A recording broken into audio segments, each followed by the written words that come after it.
আপনারা সবাই জানেন, নতুন করে কিছু নয়, দীর্ঘদিন ধরে বাংলার ওপর বঞ্চনা চলছে। বঞ্চনা, লাঞ্ছনা। বাংলাকে দিল্লি বড্ড হিংসা করে,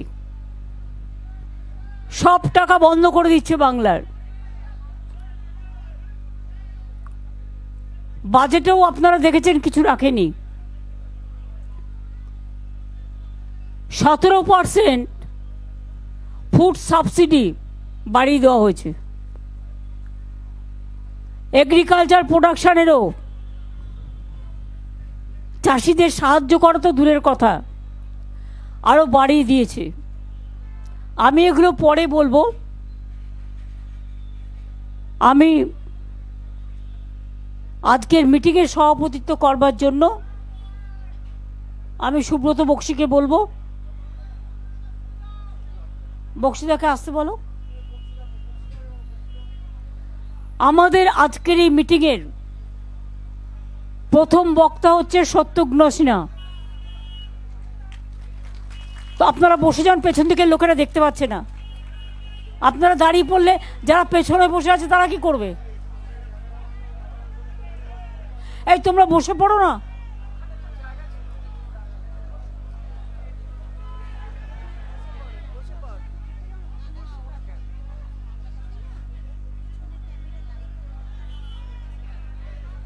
গাড়িগুলো আস্তে আস্তে পার করে দিন, কোনো ট্রাফিক জ্যাম যেন না হয়।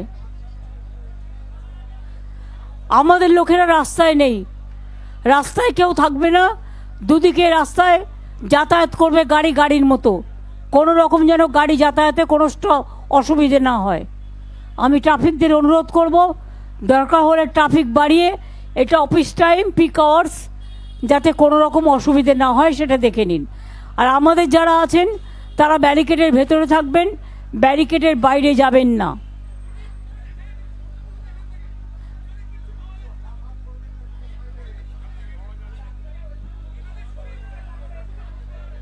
কাকে সরতে বলছেন? আচ্ছা, পুলিশের যারা আছেন তাদের আমি অনুরোধ করবো আপনারা একটা সাইডে সরে যান। এটা প্রেসের রিকোয়েস্ট, ওরা ছবিটা পাচ্ছে না বলে তাই।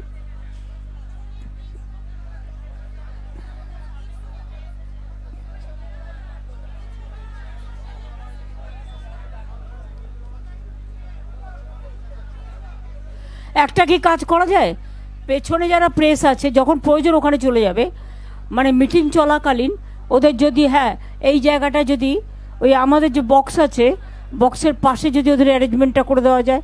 আগে তোমরা অ্যারেঞ্জমেন্টটা করে দাও। রাজা, ভেতরে নিয়ে এসো সবাইকে। পেছনেও যারা আছেন আস্তে আস্তে আসুন। যারা মাইক সেট আপ করেছে তাদের কি অসুবিধে আছে?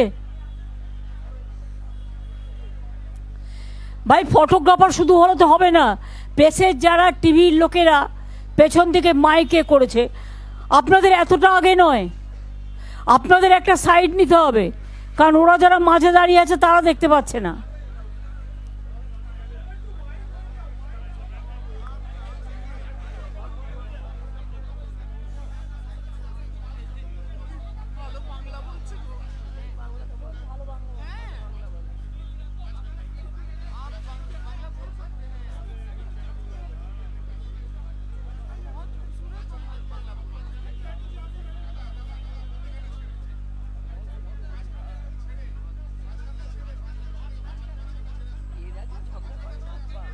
মাঝখানটা একটু ছেড়ে দিন, যারা পেছনে দাঁড়িয়ে আছে মাইক্রোফোনে তুলছে তাদের স্বার্থে। যারা আমাদের এখানে বসে আছেন একটু একটু সরে যান, একটু একটু সরে যান। গোলাম, একটু একটু সরে যাও, আর একটু সরিয়ে দাও। সবাই এগিয়ে আসলে পাবে না, যে বক্তৃতা দেবে তাকে পাবে ওরা। আপনারা সেট আপ করে নিন, তারপর আমরা শুরু করছি।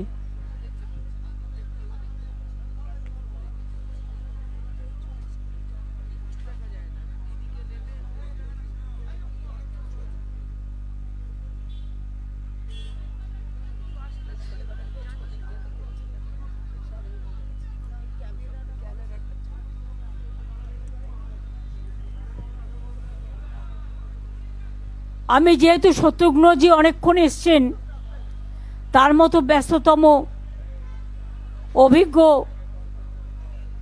এবং দেশের একটা একো মেব দ্বিতীয়ম ফিল্ম ইন্ডাস্ট্রির ফিল্ম গুরু বলতে পারেন, আমি প্রথমেই অনুরোধ করবে আজকে ধর্ণা সম্বন্ধে শত্রুঘ্নজির বক্তব্য দিয়ে আমরা শেষ করব, কারণ তিনি অনেকক্ষণ এসছেন, বর্ধমানের মিটিংয়েও ছিলেন এবং সেই জন্যই তাকে আমরা প্রথম ছাড়ব। সুতরাং আমি মাইকটা দিতে অনুরোধ করছি শত্রুঘ্নজির হাতে।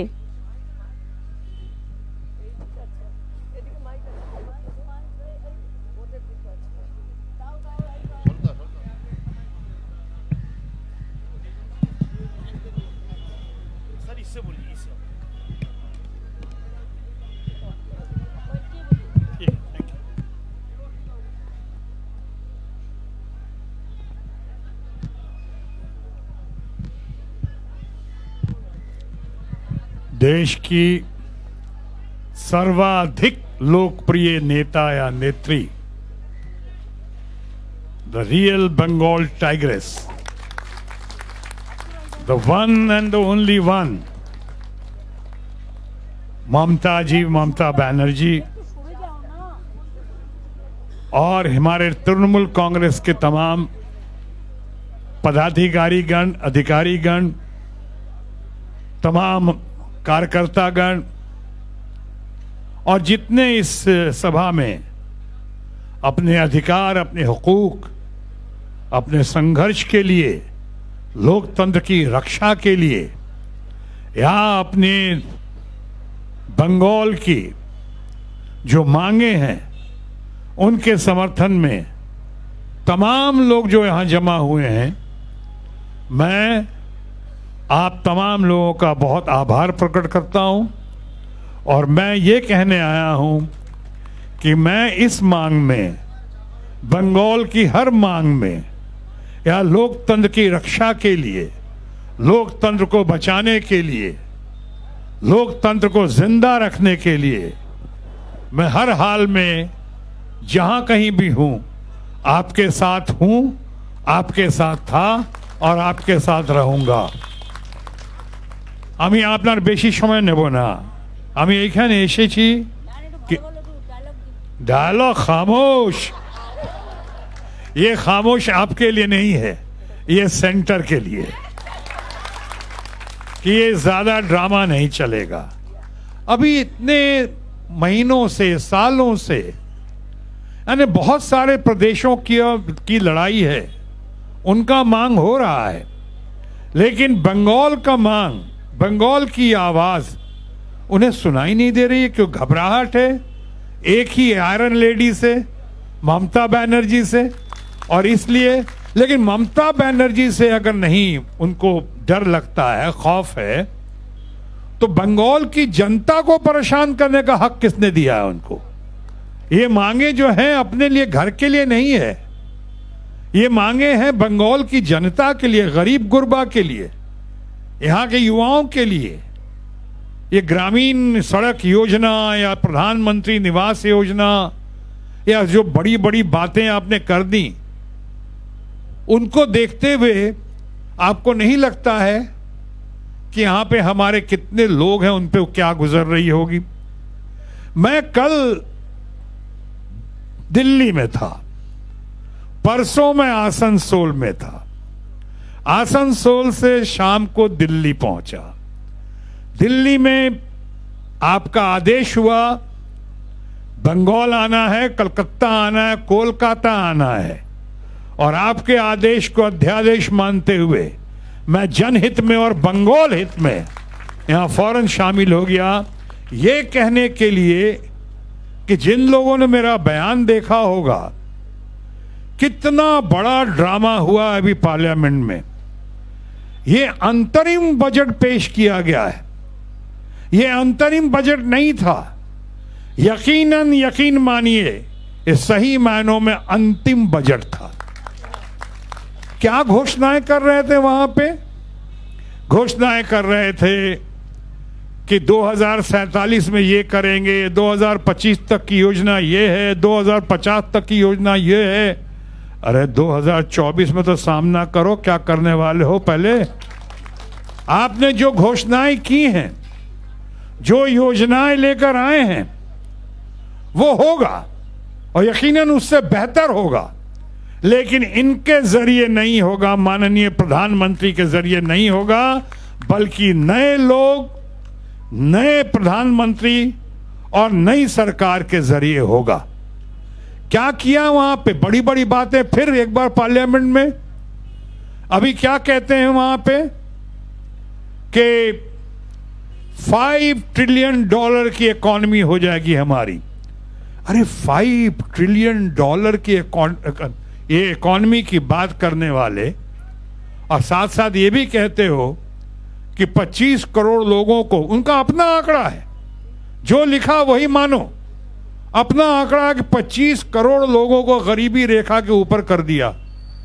अरे भाई जरा देखो, दुनिया में सब देख रहे हैं कि इतनी गरीबी है आपके यहां कि 80 करोड़ लोगों को आप राशन दे रहे हो। अभी 80 करोड़ लोगों को, गरीबों को आप खाना खिला रहे हो।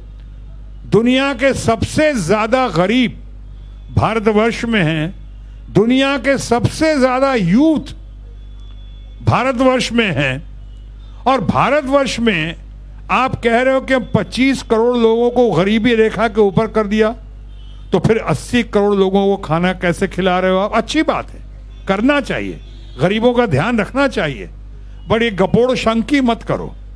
ये गपोड़ शंकी कर रहे हैं, नए नए शगुफे, नए नए ड्रामे। अभी आपने देखा होगा, संपूर्ण सम्मान के साथ कह रहा हूं, विद ड्यू रिस्पेक्ट, और ये बताना ब्रीफिंग आप लोग को थोड़ा जरूरी है हमारी तरफ से, और दीदी ने इसीलिए बुलाया है मुझे कि थोड़ा अपनी बात रखो, थोड़ा अपनी बात बताओ इन लोगों को, और मैं आभारी हूं इनका। दीदी जब मैं यहां आया था तो सिर्फ बिहारी बाबू बनकर आया था, लेकिन दीदी ने हमें यहां कंफर्म कर दिया बंगाली बाबू बनाकर। सही मायनों में हिंदुस्तानी बाबू हूं, और हिंदुस्तानी बाबू होने के नाते मैं कहना चाहूंगा कि जितने ड्रामे हो रहे हैं पार्लियामेंट में, भी कल देखा अंतरिम बजट में, अंतिम बजट में, लड़कियों को ठीक है, स्वास्थ्य के मामले में आपने क्या किया, आपने सिर्फ 9 से 14 साल की लड़कियों को सर्विकल कैंसर से बचाने के लिए टीकाकरण का इंतजाम किया, ठीक है, सराहनीय, अच्छी बात है। लेकिन कैंसर से लेके, हृदय रोग से लेके, इतनी बड़ी बड़ी बीमारियां हैं, उसके लिए क्या किया, स्वास्थ्य सेक्टर में क्या किया, स्वास्थ्य सेक्टर में क्या किया। आप हमारे प्रधानमंत्री खुद कहते थे कि हमारे लिए 4 जाति है, 4 जाति है, एक है युवा, एक है गरीब, एक है महिलाएं और एक है किसान। तो आइए जरा किसान पे बात करते हैं। हमारे किसानों की मांग, अभी तक इतनी मांग है किसानों की, उसके मामले में क्या किया। आज हमारे किसान रो रहे हैं, तड़प रहे हैं। महिलाओं की सुरक्षा के मामले में, महिलाओं के स्वास्थ्य के मामले में क्या किया। युवा के रोजगार, एक लफ्ज नहीं बोला। उनको अवसर कैसे पैदा करेंगे, कहां से देंगे उनको, युवाओं को नौकरी। आज सबसे बड़ा मुद्दा है देश में नौकरी का, बेरोजगारी का, भूख का। भूख का आपको बता दूं कि हंगर इंडेक्स में हिंदुस्तान का नाम 130-125 से नीचे है पूरे दुनिया में।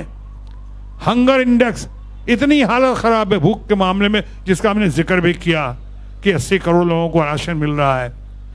आप कह रहे हो 5 ट्रिलियन इकोनॉमी, तो ये बताएं आप, हिंदुस्तान में पर कैपिटा इनकम दुनिया के इतने सारे मुल्कों में सबसे करीब सबसे कम क्यों है। पर कैपिटा इनकम क्यों इतना नीचे है। किसानों का जिक्र किया। आज बताइए, आपने बजट दिया, इस सरकार का आखिरी बजट, इस बजट में आपको इन किसानों को क्या आमदनी दी, क्या सहूलियत दी। अभी भी किसानों की आमदनी जो है 27 रुपीज ए डे है।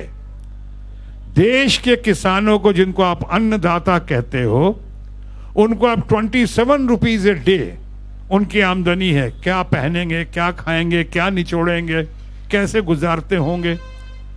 महिलाओं की बात कर रहे हो, स्वास्थ्य सुविधाओं की बात कर रहे हो।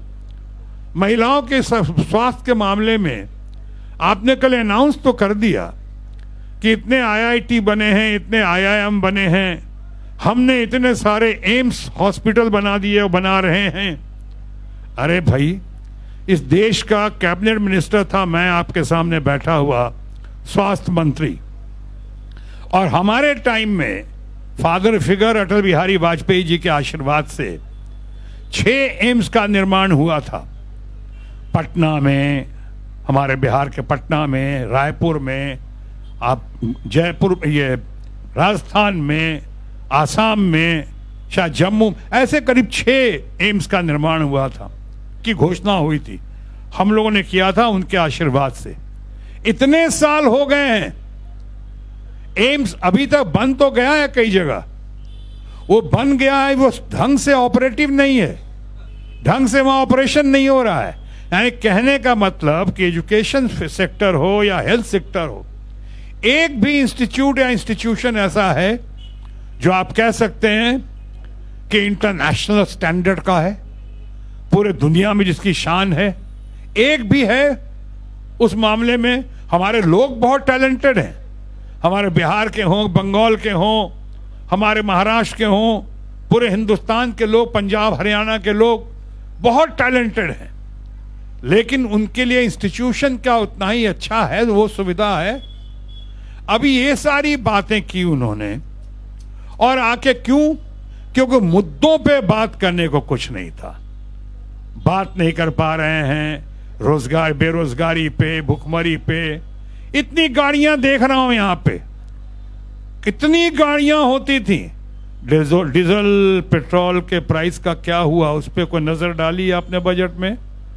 हमारे कितने छात्र बाहर जाते हैं पढ़ने के लिए, अब जाना कईयों का बंद हो गया है। डॉलर इतना ऊपर चला गया है, रुपया इतना नीचे आ गया है, रुपया ऊपर चला गया है और डॉलर इतना भाव उसका वो बंद हो गया। उस पे कोई बात नहीं हो रही है, न डॉलर्स पे, न पेट्रोल पे, न प्राइस राइस पे। इतनी सारी मुद्दों से भटकाने के लिए अभी ताजा ताजा उन्होंने एक इम्पैक्ट क्रिएट करने की कोशिश की। विद ड्यू रिस्पेक्ट, राम जन्मभूमि का अच्छी बात है, आपने किया, हम उस पर नहीं कहेंगे क्योंकि सेंसिटिव मामला है। आपने किया, मैं तो खुद ही रामायणवासी हूं। आपको तो पता होगा कि हमारे घर का नाम मुंबई में रामायण है, शायद भारतवर्ष में पहला मकान था जिसका नाम रामायण है।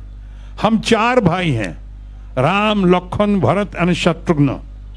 हमारे जुड़वा बेटे हैं, लव और कुश। सोनाक्षी तो आप जानते हैं, जुड़वा बेटे को बहुत लोग जानते होंगे, लव और कुश। हमारे इतने सालों से जो सेक्रेटरी रहा है हमारा, उसका नाम पवन कुमार है, 50 साल से जो सेक्रेटरी है। तो कहने का मतलब, मैं तो खुद रामायणवासी हूं, लेकिन मैं सर्व धर्म समभाव में विश्वास करता हूं। मैं यकीन करता हूं, मैं हिंदुस्तान में, पाकिस्तान में कितनी बार गया, कितनी बार पाकिस्तान गया हूं। हमारी बहन है स्वर्गीय जियाउल हक की बेटी जैन जिया, जो मुझे भाई मानती है। मैं उसके जन्मदिन पे करीब करीब हर साल जाता रहा, इस्लामाबाद या लाहौर, जगह जगह जाता रहा, क्योंकि वो लोग भी जानते हैं और मानते हैं कि सर्वधर्म समभाव। इसीलिए जब हमको दीदी ने आसनसोल भेजा और वहां पे मुझे अच्छा लगा, बहुत अच्छा लगा। पर एक बात सबसे अच्छी लगी मुझे वहां पे, कि वहां पे गेट पे, द्वार पे लिखा हुआ है, बड़ा बड़ा लिखा हुआ, सिटी ऑफ ब्रदरहुड, यानी कि सद्भावना का शहर, भाईचारे का शहर। यही होना चाहिए पूरे मुल्क में, सद्भावना होनी चाहिए, सर्वधर्म समभाव होना चाहिए, एक दूसरे में प्यार होना चाहिए। इतना ज्यादा आप आज डिफरेंस पैदा कर रहे हो, इतना ज्यादा आप मुद्दों से ध्यान भटका रहे हो लोगों का।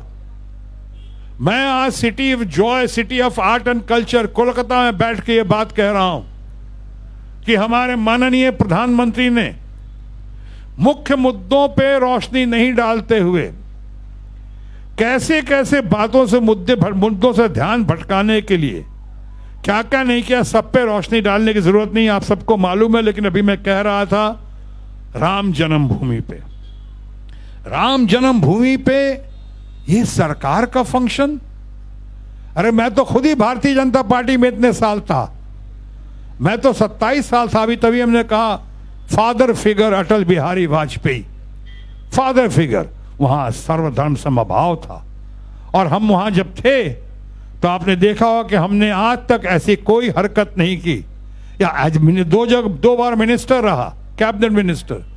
आप कई बातों से मेरे सहमत हो, असहमत नहीं होंगे, भाई इतना जरूर सहमत होंगे कि आज तक आपने कभी भी किसी कीमत पे किसी तरह का कोई इल्जाम, कोई आरोप मुझ पे नहीं सुना होगा, whether you agree with me और you don't agree with me. मैं उस तरह से वहां जब गया अटल जी के नेतृत्व में, तो यही कहता था कि जो भारत मां के संतान है, चाहे जिस जाति का है, जिस जात का है, जिस मजहब का है, वो हमारा है, हमारा अपना है, हमारे परिवार का है।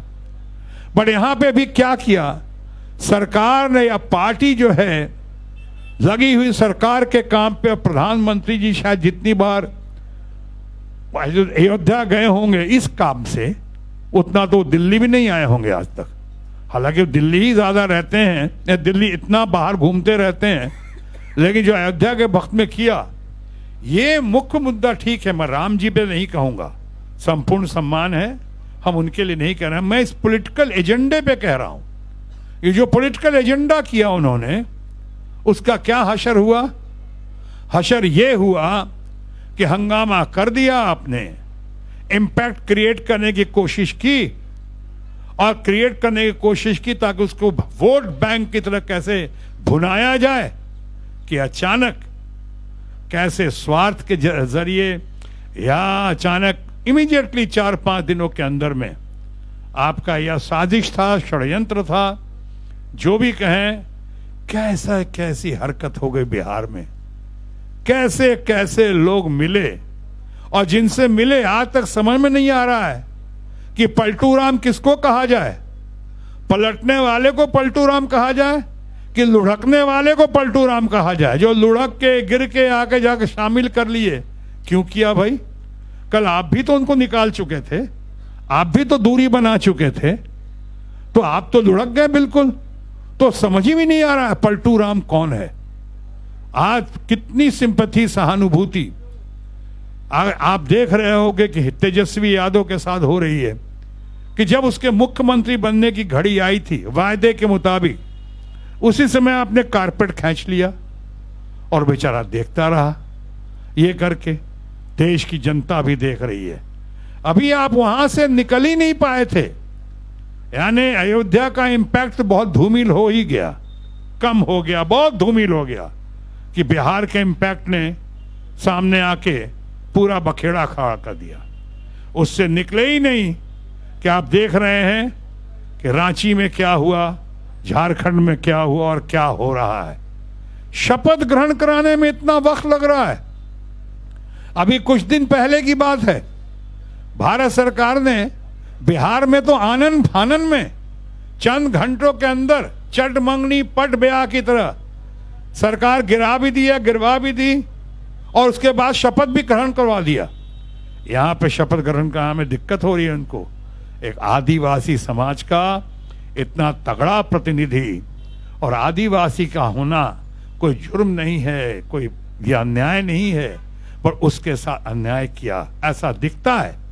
और सोरेन के साथ, आदिवासी परिवार के साथ, या पूरे आदिवासी समाज के साथ फलता फूलता ये समाज आज उसके साथ जो किए ज्यादती, उसका इंपैक्ट आया।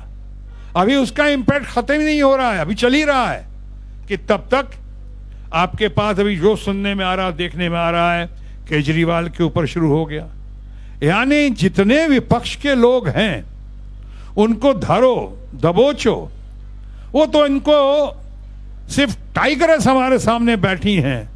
इनका ममता जी, जिनके उनका पाला नहीं चल रहा है, उनका कुछ हो नहीं पा रहा है यहाँ पे, नहीं तो अगर उनका बस चलता तो ममता जी के साथ या शायद हमारे साथ, हम जैसे कुछ लोगों के साथ भी ये जरूर करते। अभी बात ये है, लीजिए इनको भी लेटर बहुत भेजा है, कह रहे लेटरबाजी चल रही है, लेकिन ये लेटरबाजी चलबे ना। ममता बनर्जी বসে আছেন এইখানে, ওই सब चलबे ना दादा, आप नहीं भूले जान।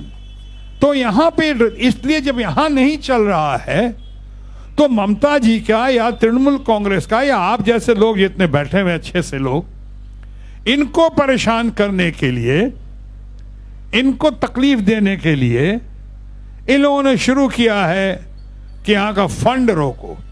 अरे फंड क्यों रोक रहे हो? कैसे रोकोगे तुम फंड? तुम्हारा फंड है क्या? तुम्हारा पैसा है क्या? हमारा अधिकार है, ये हमारा हक है। लोकतंत्र में ये सब चलेगा नहीं, ये जो कर रहा है। और इसीलिए इस अधिकार की लड़ाई में, इस हक की लड़ाई में मैं आपका अपना शत्रुघ्न सिन्हा, बिहारी बाबू या बंगाली बाबू या सही मानों में हिंदुस्तानी बाबू इस वक्त आपके सामने उपस्थित हूं कि मैं आपका सिपाही हूं या सिपा सालार हूं। जैसा आप बोलोगे मैं करने को तैयार हूं। इसलिए मैं ज्यादा समय इसलिए नहीं ले रहा हूं कि आपकी तरह, बहुत लोगों की तरह हम भी अभी ममता जी को सुनना चाह रहे हैं। इसलिए मैं ना ना ना आज के तो हम सुनते एसेছি আমি ওখান থেকে, এখন कीजिए, मैं आपके साथ हूं और मैं लड़ाई में साथ हूं। और तब तक हम लोग चैन की सांस नहीं लेंगे जब तक हमारे न्याय की बातें, हमारे अधिकारों की बातें, हमारा हक हमें नहीं मिलता, तब तक हम चैन के साथ नहीं लेंगे। जय बांग्ला, तृणमूल कांग्रेस जिंदाबाद। जय बांग्ला, जय Hind. Thank you. Very good speech. এবং আপনারা শুনলেন যে বিশেষ করে ভোট অন অ্যাকাউন্টের নামে যে অন্তিম বাজেট, যেটা শত্রুঘ্নজির কথায় আপনাদের বললেন, সবটাই আপনারা শুনতে পেলেন। কালকের বাজেট সম্বন্ধে কয়েকটি কথা বলবার জন্য আমি চন্দ্রিমা ভট্টাচার্যকে বলবো, মানুষকে জানান যে ওরা কি করেছে এই সাবজেক্টটার উপরে।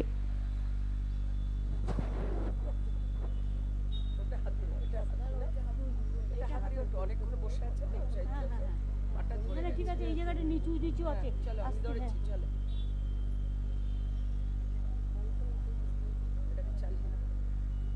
উপরে কেউ করতে পারে, দাঁড়িয়ে, হ্যাঁ ঘরে নিচে দাঁড়িয়ে বলতে। হ্যালো, আজকে আমরা আমাদের সর্বোচ্চ নেত্রী মাননীয়া মুখ্যমন্ত্রী মমতা বন্দ্যোপাধ্যায়, তার নেতৃত্বে বি.আর. আম্বেদকর তার মূর্তির পাদদেশে এই ধর্না আমরা সবাই সামিল হয়েছি। আমাদের এখানে নেত্রী যে কারণে ধর্নার ডাক দিয়েছেন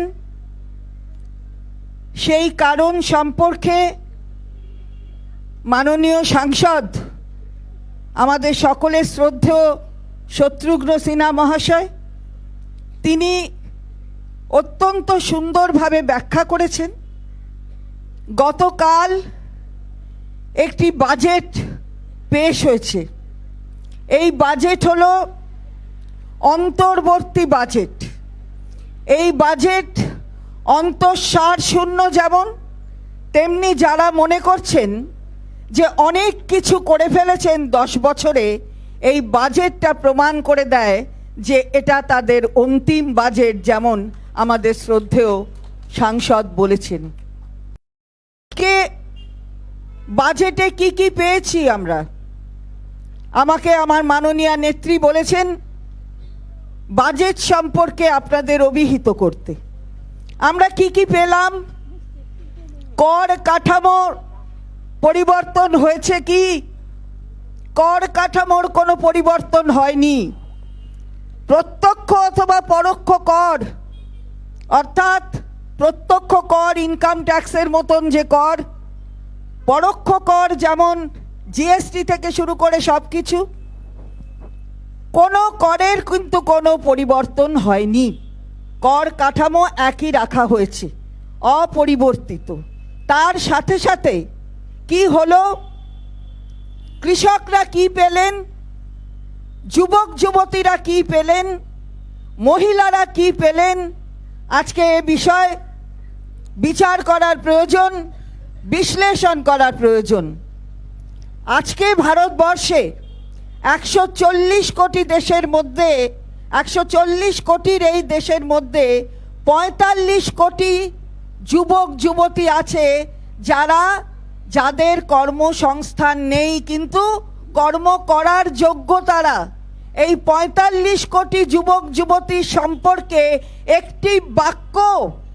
একটি বাক্য খরচ করেননি মাননীয় কেন্দ্রীয় অর্থমন্ত্রী তার বাজেটে। অর্থাৎ তাদের জন্য কোনো রাস্তা তিনি দেখাতে পারেননি। এখানে কি হলো কৃষকদের জন্য, কৃষকদের আগামী দিনে কি করবে তার বার্তা কিন্তু দেখাতে পারেনি। আমাদের মাননীয় সাংসদ বলছিলেন 2047 সালে কি হবে, 2024 সালে সেই কথাটা বলার কোনো অর্থ হয় বলে আমরা মনে করি না। আমরা বলতে চাই কি করেছেন না, খাদ্য যে সূচক, খাদ্যের সংক্রান্ত বিষয়ে যে মুদ্রাস্ফীতি, সেই মুদ্রাস্ফীতি যা ছিল 14-15 সালে সেটার থেকে বেড়ে গেছে, মুদ্রাস্ফীতি বেড়ে গেছে। আমরা জিজ্ঞাসা করতে চাই এটা হলো কেন, এত নাকি করেছেন তারপরেও এই মুদ্রাস্ফীতি আমরা দেখছি কেন? আপনি নাকি 25 কোটি মানুষকে দারিদ্র সীমার ওপরে তুলে দিয়েছেন, তারপরেও ইডব্লিউএস থাকে কি করে, ইকোনমিক্যালি উইকার সেকশন থাকে কি করে? আমরা জিজ্ঞাসা করতে চাই কেন আজকে 80 কোটি মানুষকে বিনামূল্যে রেশন দেওয়ার প্রয়োজন হচ্ছে? তাহলে যদি আপনি সবই তুলে দিয়ে থাকেন, সবই যদি আগে একদম বাড়িয়ে দিয়ে সবাইকে বিরাট একটা জায়গা দেখিয়ে দিয়ে থাকেন, তাহলে তো এগুলো হবার কোনো জায়গা নেই। সবচেয়ে বড় কথা, আজকে তৃণমূল মহিলা কংগ্রেসের একজন সৈনিক হয়ে দিদি আমাকে যে সুযোগ দিয়েছেন সৈনিক হবার, সেই সুবাদে বলতে চাই মহিলাদের বোকা বানাচ্ছেন, এই বোকা বানানো চলবে না। কি করেছেন মহিলাদের জন্য আমরা জিজ্ঞাসা করতে চাই। বলছেন 33% সংরক্ষণ করেছেন, কেন্দ্রীয় অর্থমন্ত্রী বললেন বাজেটে 33% সংরক্ষণ। সেপ্টেম্বর 23 সালে সেপ্টেম্বরে একটা বিশেষ অধিবেশন বসিয়ে 33% সংরক্ষণ করা হলো। আমরা জিজ্ঞাসা করছি কবে হবে? বিধানসভায় লোকসভায় সংরক্ষণ কবে হবে? জনগণনা তো এখনো হয়নি, তাহলে কবে? 29-এ না 34-এ? তার জবাব আমরা পাইনি। অর্থাৎ মেয়েদের বোকা বানিয়ে ভোট আদায়ের অপচেষ্টা, এর তীব্র বিরোধিতা করি আমরা। আয়ুষ্মান ভারত নিয়ে এসেছেন কাদের জন্য? একেবারে কলার উঁচু করে বলা হচ্ছে আইসিডিএস আশা কর্মীদের জন্য। এই মানুষটি বসে আছেন, তার পথ অনুসরণ করার চেষ্টা করছেন কি? যদি চেষ্টা করেন তাহলে ভালো করে করুন। স্বাস্থ্য সাথী এখানে ডিসেম্বর 16 সালে, আয়ুষ্মান ভারত 18 সালের অক্টোবরে, আর এই মানুষটি তখন থেকেই আইসিডিএস আশাকর্মী কেন? 2.5 কোটি পরিবার এর মধ্যে ঢুকে রয়েছে স্বাস্থ্য সাথীতে, আর মেয়েরা সম্মানিত। ওইখানে আয়ুষ্মান চলবে না, 40% টাকা চলে না, চলবেই না তো, এখানে নেই। সুতরাং এখানে স্বাস্থ্য সাথীতে কি করেছেন? আইসিডিএস আর আশা কর্মীদের তাদের ইতিমধ্যেই নিয়ে এসেছেন স্বাস্থ্য সাথী প্রকল্পে। আর শুধু নিয়ে এসেছেন নয়, একজন প্রশাসকের মাথা হিসেবে সমাজের সংস্কারকের কাজ করেছেন, এটাই সবচেয়ে বড় কথা। মা বাবাকে নিয়ে এসেছেন ওর মধ্যে, পরিবারের পরিধিটাকে বাড়িয়ে দিয়েছেন, ব্যাপ্তি ঘটেছে পরিবারে, মহিলাদের শ্বশুর বাড়ি আর বাপের বাড়িকে এক করে দিয়েছেন। তার জন্য আমরা আমাদের নেত্রীর প্রতি আমাদের পরম শ্রদ্ধা। নেত্রী বলেছেন শ্বশুর শাশুড়ির জন্য করবে, স্বামী সন্তানের জন্য করবে, কিন্তু তোমার গর্ভজাত থেকে তুমি ভূমিষ্ঠ হয়েছো তার প্রতিও তোমার দায়িত্ব আছে। তোমার ঔরসজাত পিতা, তোমার তার প্রতিও দায়িত্ব আছে। তাই সবাইকে মিলে এটা করা হয়েছে। ওরা কি করবে, কি দেখাবে আমাদের, কি পথ অনুসরণ করবে? ফলে এখানে এসব চলবে না। আমাদের যে বাজেট হয়েছে এবারে কেন্দ্রের, সেই বাজেটের কোনো জায়গায় কোনো অংশের মানুষকে তাদেরকে স্বস্তি দেয়নি এই বাজেট। তাই এই বাজেট সম্পূর্ণভাবে অন্তঃসার শূন্য এবং বুঝেছে যে আর আসবে না, এটা অন্তিম বাজেট। তাই আজকে ওই অন্তিম বাজেট তৈরি করেছে। আমি মাননীয়া মুখ্যমন্ত্রী, আমাদের নেত্রী, বাংলার মানুষ তার উপরে একবার নয় তিনবার আস্থা দেখিয়েছেন। সারা ভারতবর্ষের একমাত্র মহিলা মুখ্যমন্ত্রী। তার প্রতি যে কুরুচিকর মন্তব্য হয় তার বিরুদ্ধে আমরা লড়ছি, আমরা লড়ব, এটা মনে রাখবেন। বাংলা সবসময় অগ্রণী ভূমিকা নিয়েছে। প্রতিবাদের কণ্ঠস্বর বাংলা থেকে সবসময় উঠেছে। আর সেই মনীষীদের পথ অনুসরণ করে প্রতিবাদ যিনি করেন অন্যায়ের বিরুদ্ধে, তার নাম মমতা বন্দ্যোপাধ্যায়। তার দিকে আঙুল তুলবেন না, আমরা তার তীব্র প্রতিবাদ করব। আমরা মহিলারা এখানে আছি, জগৎ সৃষ্টি করেছে মহিলারা। জগৎ আমাদের চেনাবেন না, সচেতন আমাদের করতে হবে না। তাই আমরা আজকে এই বাজেটের সম্পূর্ণ বিরোধিতা করি। 100 দিনের টাকা থেকে শুরু করে আবাস যোজনার টাকা সব প্রাপ্য অধিকার, কারুর দয়ার ভিক্ষা নয়। সেই প্রাপ্য অধিকার আদায় কি করে নিতে হয় সেটা এই মানুষটি জানেন। আর জানেন বলে তার জীবনের দীর্ঘ আন্দোলনের যে ইতিহাস, সেই ইতিহাস দেখে ওরা ভয় পায়। আমরা তাই বলতে চাই, আমরা সারা বাংলায় এবং বিশেষ করে মেয়েরা আজকে দেখিয়ে দিয়েছে যে বাংলা স্বাধীনতার পরে প্রথম রাজ্য যেখানে ভোটার সংখ্যা সম্পূর্ণ তো 50%। সুতরাং সেই 50% মহিলারা তো আছেই, সঙ্গে সঙ্গে আমাদের সার্বিকভাবে আমাদের এই অন্তিম বাজেট যে হচ্ছে এই বিষয়ে কোনো সন্দেহ নেই। আগামী 2024-এ গণতান্ত্রিকভাবে কি করে বিদায় দিতে হয় সেটা বাংলা দেখিয়ে দেবে। সবাইকে অনেক শ্রদ্ধা, দিদির প্রতি আমার প্রণাম। জয় হিন্দ, বন্দে মাতরম, তৃণমূল কংগ্রেস জিন্দাবাদ, মমতা বন্দ্যোপাধ্যায় জিন্দাবাদ। আচ্ছা, আমি বলবার আগে যেহেতু প্রেসেরও ব্যাপার আছে, সকাল থেকে দাঁড়িয়ে আছেন, কিছু শুনতে চান, মিটিং চলবে, আমি শশী পাজাকে, আমার ইন্ডাস্ট্রি মিনিস্টার, এবং আমি শশী পাজাকে অনুরোধ করব কিছু বলবার জন্য।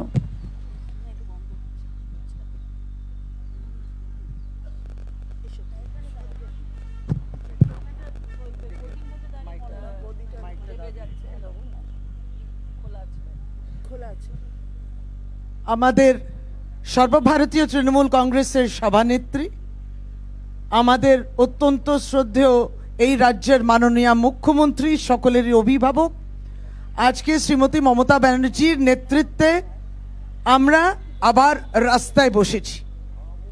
আপনারা নিশ্চয়ই মনে রাখবেন যে ঠিক এইভাবে 2023 সালে 29শে মার্চ এবং 30শে মার্চ দিদি এইরকম রাস্তায় বসেছিলেন প্রতিবাদ করার জন্যে, এবং সেই দিনকেও তিনি প্রতিবাদ করেছিলেন বাংলার মা মাটি মানুষের জন্যে, তাদের অধিকারের জন্যে, এবং নির্দিষ্টভাবে পশ্চিম বাংলার বঞ্চনার বিরুদ্ধে, মানরেগার টাকার বন্ধ করার বিরুদ্ধে, এবং এই যে রাজনৈতিক কারণে বাংলার উন্নয়নটাকে স্তব্ধ করার যে অভিসন্ধি নিয়েছে কেন্দ্রীয় সরকার, তার বিরুদ্ধে সেদিনকেও দিদি রাস্তায় নেমেছিল। লজ্জিত হওয়া উচিত কেন্দ্রীয় সরকার, এবং যদি তার পিছনে যে রাজনৈতিক পার্টি রয়েছে ভারতীয় জনতা পার্টি, আপনারা একজন রাজ্যের মুখ্যমন্ত্রীকে বাধ্য করেছেন রাস্তায় নামতে। এটা আপনাদের কোঅপারেটিভ ফেডারেলিজমের উপরে আপনারা যে বিশ্বাস করেন না, সেটাকে ধাক্কা দিয়েছেন। মুখ্যমন্ত্রী মমতা বন্দ্যোপাধ্যায় সেদিনকে রাস্তায় নেমেছিলেন, এটা তারই নিদর্শন। সারা ভারতবর্ষ আপনাকে ধিক্কার জানায়। আজকে মাননীয় সাংসদ শ্রী শত্রুঘ্ন সিনহা বলছিলেন, আজকে এই সভার সভাপতি শ্রী সুব্রত বক্সী এবং আমার আগে শ্রীমতী চন্দ্রিমা ভট্টাচার্য, যিনি এই রাজ্যের মাননীয় অর্থমন্ত্রী, আমরা ভাগ্যবান। আমরা রিজার্ভেশন বিলের জন্য অপেক্ষা করিনি। মহিলাদের কখন সংরক্ষণ করে নাকি সুযোগ দেবেন, চারজন কেন্দ্রীয় সরকার কখন দয়া দাক্ষিণ্য দেবেন তার জন্য অপেক্ষা করেননি। কারণ এই রাজ্যের মাননীয় মুখ্যমন্ত্রী আছেন, যিনি তার অর্থমন্ত্রী করেন একজন মহিলাকে আর শিল্পমন্ত্রী করেন একজন মহিলাকে। এটা দিদি ইতিহাস রচনা করে। শুধু তাই নয়, একজন রাজনৈতিক দলের সভানেত্রী হিসেবে কবে তিনি করে দিয়েছেন 50%-এর কাছাকাছি রিজার্ভেশন প্রতিনিধিত্ব করার জন্য সুযোগ করে দিয়েছেন মহিলাদের। তাই what Bengal thinks today, what Mamata Banerjee does today, rest of India is thinking tomorrow that they will do. এখনো হয়নি। 2029 সালে হবে কিনা তাও ঠিক নেই, 2034-এ হবে কিনা তাও ঠিক নেই। আমাদের গর্ব, আমরা দিদির দল করি, দিদির সৈনিক আমরা।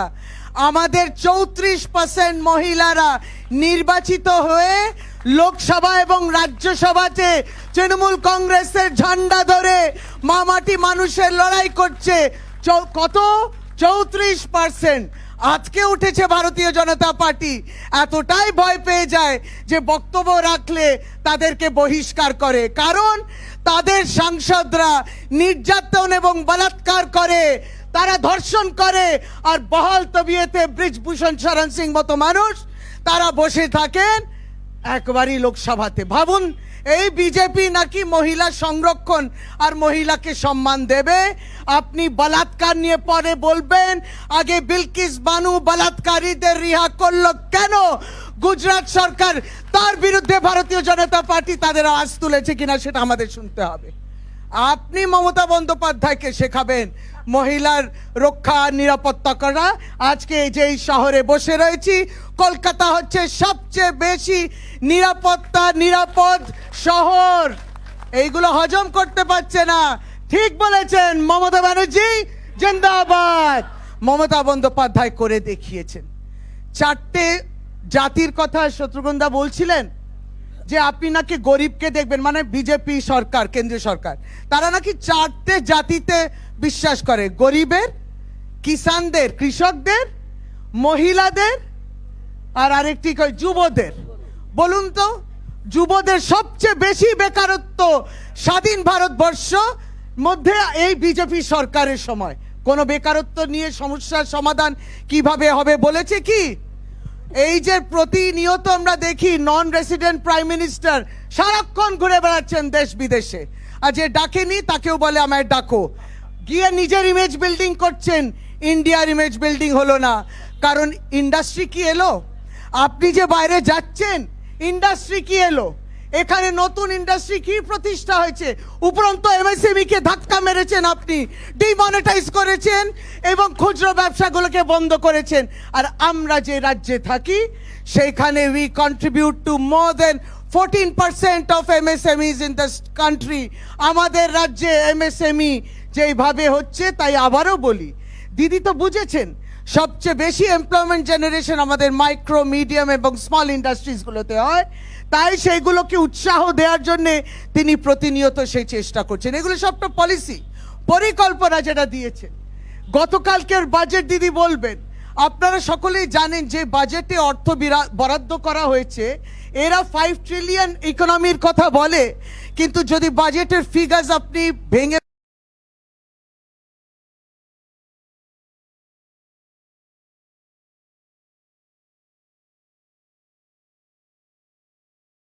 সেইগুলো সমস্তটা ভুল। রিপোর্ট কার্ড কোথায়? কি করেছেন? একদিকে বলছেন ইন্টারিম বাজেট, 3 মাসের জন্য বাজেট, আর একদিকে বলছেন বহু ট্রেন হবে। 5 বছরের মতো কথা বলছেন। তাহলে বহু ট্রেন যে হবে, রেলওয়ে ট্র্যাক কোথায়? রাস্তা তো করে দিতে চাইছেন। এখানে যদি অনেকগুলো গাড়ি থাকে তাহলে রাস্তাটা কোথায়? রেল বলছেন করবেন, রেল ট্র্যাক কোথায়, সুরক্ষা কবচ কোথায়, অ্যাকাউন্টেবিলিটি কোথায়, দায়বদ্ধতা কোথায়? এতগুলো রেল অ্যাক্সিডেন্ট হয়েছে, দায়বদ্ধতা কে নিয়েছে? এক সময় ছিল রেলমন্ত্রী পদত্যাগ করতেন, প্রধানমন্ত্রী স্টেটমেন্ট দিতেন, লোকসভা খোলা থাকে, প্রধানমন্ত্রী নীরব হয়ে থাকেন। এবং এইখানেই আমরা, দিদি তো লড়ছে, তাই মহিলাদের কথা চন্দ্রিমাদি বলছিলেন। আরে মহিলাদের লক্ষ্মী ভান্ডার করেছে, আর এই সদ্য যে নির্বাচনগুলো হলো, বিভিন্ন বিজেপি দলের প্রতিশ্রুতি দেখলাম যে তারাও নাকি এই আদলে একটা স্কিম করবে। তাই what Mamata Bandyopadhyay does today, BJP ভাবছে সেটা কালকে করব কিনা। লক্ষ্মী ভান্ডার হয়ে গেছে, সাকসেসফুল মডেল। শুধু ঘোষণা নয়, প্রধানমন্ত্রী অনেক ঘোষণা করেন, কিন্তু আসলে সেটা সত্য হয় কি? তার ফলাফল কি পৌঁছয় মানুষের অবধি? মহিলাদের অবধি পৌঁছয় না। মহিলাদের সম্মান করেন না, অবমাননা করেন। নাহলে আমাদের যারা অলিম্পিক জয়ীরা রয়েছেন তারা যন্তর মন্তরে বসতো না। FIR করতে 3 মাসের উপরে যাদের লেগে যায়, আর যারা ধর্মের সম্বন্ধে যেভাবে কথা বলে, তারা সাংসদ হিসেবে সংসদে বসে তারা কমিউনাল স্লার্স রিমার্কস করেছিল। কই তাদের বেলা তো এথিক্স কমিটি নেই, তাদের বেলা এথিক্স কমিটি বসে না, তাদের মধ্যে প্রিভিলেজেস বসে না। প্রিভিলেজেস এবং এথিক্স সব ওদের জন্য বসবে না, বসবে শুধু বিরোধী দলের জন্য। তাই আমরা সেই জায়গা বলি, যুবকরা হাহাকার করছে, আর এত কৃষক আত্মহত্যা হচ্ছে। আপনি কিষানদের জন্য কি করলেন? आपने किसानों के लिए क्या किया है? किसान आत्महत्या क्यों कर रहा है? इस समस्या का समाधान क्या है? আপনি এত ব্যস্ত নির্বাচিত সরকারকে টপকানো। দুর্নীতি আপনার মুখে সাজায় না, দুর্নীতিগ্রস্ত আপনার নির্বাচিত সরকারগুলোকে মহারাষ্ট্র থেকে, গোয়া থেকে, ঝাড়খণ্ড থেকে চেষ্টা করছেন, তাদেরকে টপকিয়ে দিয়েছেন। কোন কিসের বিনিময়? সিবিআই ইডির বিনিময় না অর্থের বিনিময়? তাহলে দুর্নীতিটা কে করছে?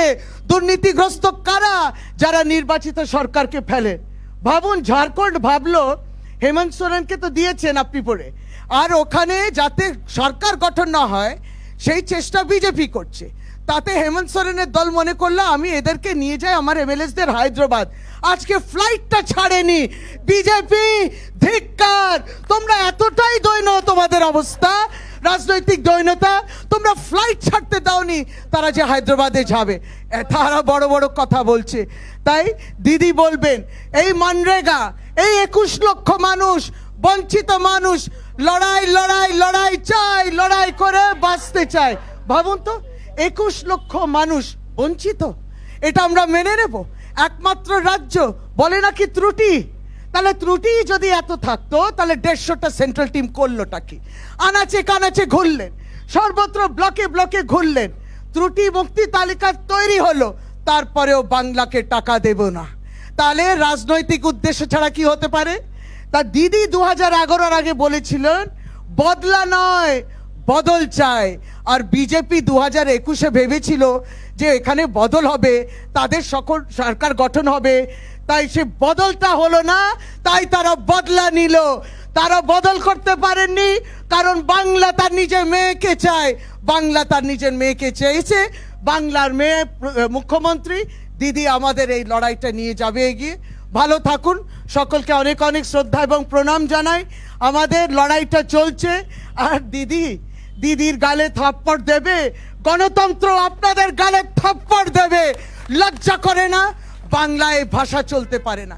এই শব্দ দূষণ, এই ভাষণ দূষণটা বন্ধ হতে হবে। বাংলার মানুষ আপনাদের গালে টাইট একটা স্ল্যাপ, একটা থাপ্পড় দেবে। তারপর মনে রাখবেন কখন দিদির সম্বন্ধে কি বলতে হয়। ভালো থাকুন, সকলকে অনেক অনেক শ্রদ্ধা এবং প্রণাম জানাই। দিদিকে অনেক অনেক নমস্কার, শ্রদ্ধা জানিয়ে বক্তব্যটা এখানেই রাখলাম। জয় হিন্দ, বন্দে মাতরম, জয় বাংলা।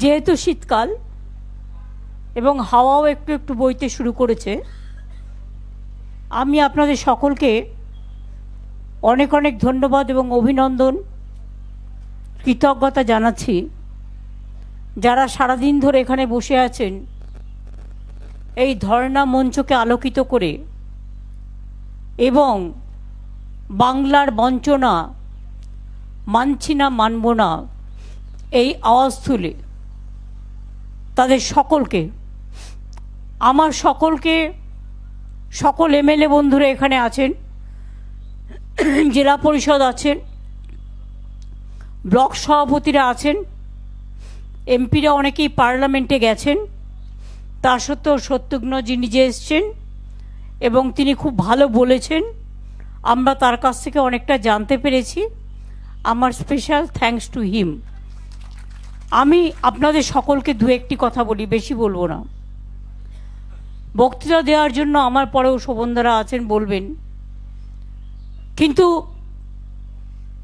চন্দ্রিমা শুরু করলো কি দিয়ে? বাজেট দিয়ে।